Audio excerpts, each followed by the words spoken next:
John Carver is a Duncan resident who says he relies on transit to get around, something he's come to appreciate during the ongoing transit strike. Yeah, well, I'm one of the lucky ones. I hear about people going, living in Cowichan Valley or somewhere that have work down here. How did they get here? You don't want to take a taxi from Cowichan Valley to get to your work. You never pay for it. Carver says he wants to see transit brought under the jurisdiction of local municipalities, and other Duncan residents agree. I definitely think that each municipality should have its own bus system, that drivers can go in and talk to a human that is responsible for this bus system. I don't think it should be all the way in France. France is a long way.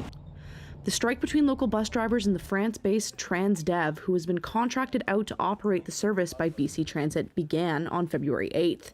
And union leader Gavin Davies says there's been no negotiations and no plans for any in the future.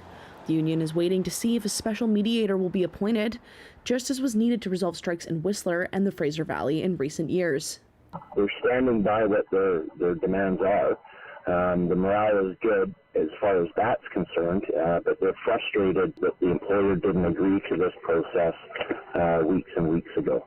Drivers are asking for wages similar to their counterparts in Victoria, better access to washroom facilities, and more consistent breaks. They've got reasonable demands. They're basically looking for the same thing that other areas have. It's really crazy that it's gone on so long. The union held a demonstration last week in Victoria. In a statement last week, Labour Minister Jennifer Whiteside encouraged both parties to use mediation services provided through the Labour Relations Board to resolve the dispute. Claire Palmer, CBC News, Duncan.